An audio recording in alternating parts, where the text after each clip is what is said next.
Hello, good morning, students.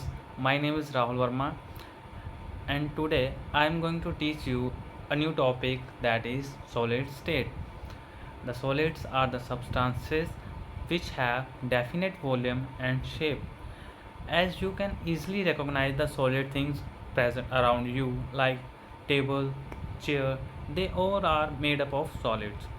In terms of kinetic molecular model, solids have regular order of their constituent particles. The first question arises, what are constituent particles? The constituent particles are atoms, ions, or molecules. By combining these atoms, ions, or molecules, the solids are formed. Now, moving further, characteristics of solid state.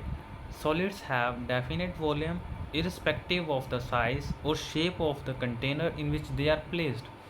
Let's take example.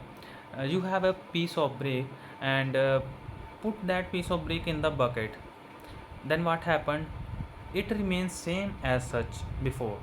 While if you put some liquid material in the bucket, then what happened? It accommodate its shape according to the bucket. So the next is the intermolecular distance in solids are short and intermolecular forces are strong.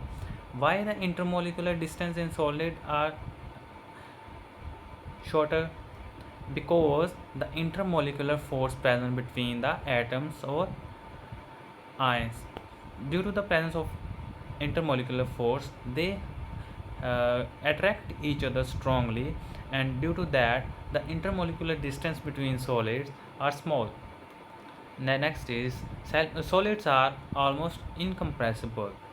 uh, let's take example.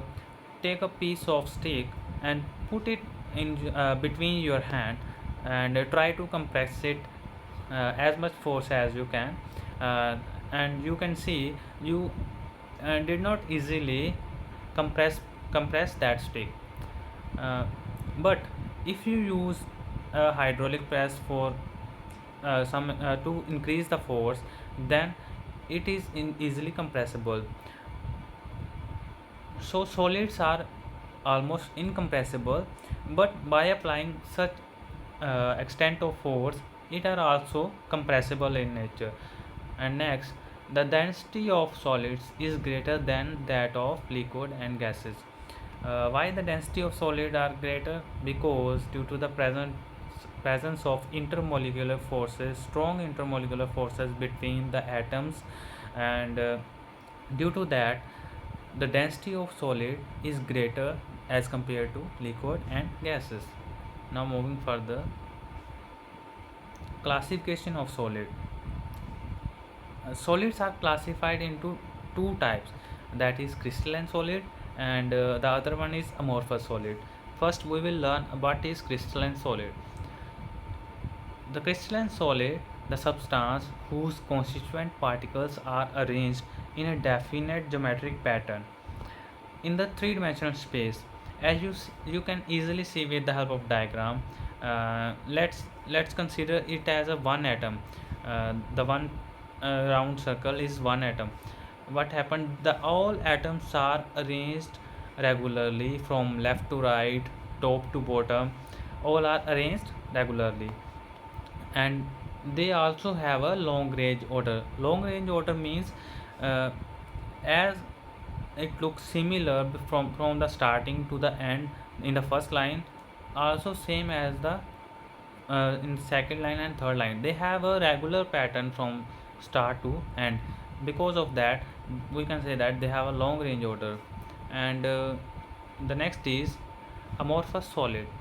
The solids which which have irregular arrangement of constituent particles are known as amorphous solid. You can see with the help of diagram that uh, the irregular arrangement of atoms in this structure. Also we can say that they have a short range order because they are irregularly placed in a structure. Now moving further, now by understanding the crystalline solid and amorphous solid, we can easily conclude that the difference between them, let's understand. Crystalline solid, they have definite regular arrangement of constituent particles, while in the amorphous solid they do not possess regular arrangement. And they in the crystalline solid they have sharp melting point, but in the amorphous solid they do not have sharp melting point. In crystalline solid they undergo clean cleavage. Why they undergo clean cleavage? Because due to the regular arrangement of the atoms, uh, when we try to cut a piece of crystalline solid with the sharp knife, it cut regularly, and the cleavage also looks clean. But in amorphous solid, when we try to cut it with the sharp tool, the cleavage did not properly done. The examples of crystalline solids are copper, silver, iron, while on the other side the amorphous solids are glass, rubber and plastic. Moving further, yes, this is the example of crystalline solid and amorphous solid with the help of diagram, that the crystalline solid undergo clean cleavage, while the amorphous solid did not undergo clean cleavage due to the irregular arrangement in the amorphous solid. The shape, the cutting is differently. Moving further, now we are going to study what are crystal lattice or space lattice. A crystal lattice is a regular arrangement of the constituent particles of a crystalline solid in the three-dimensional space. As we learned in the solid state previously, the same thing is here. In the three-dimensional space, when we place a unit cell like one above over and over again, then a crystal space is formed. The position which are occupied by the atoms, ions or molecules, the dots you can see, orange dot and green dot, these are known as lattice point or lattice sites. Yes. Moving further, this is picture of a space lattice. Now the question arises, what is unit cell? A smallest repeating unit in space lattice, which when repeated over and over again produces the complete crystal lattice. As we learned before, crystal lattice, the one piece, the darkened piece around left bottom, one piece is known as unit cell. And by combining over and over above, right side, left side, above and down, combining unit cell, what will be produced? It is a crystal lattice. So this is known as unit cell. Now we are going to study types of crystal system. Crystal system is of two types, that is primitive unit cell and centered unit cell. Primitive unit cell, these are the unit cell which have points only at the corners, means simple, nothing at in between.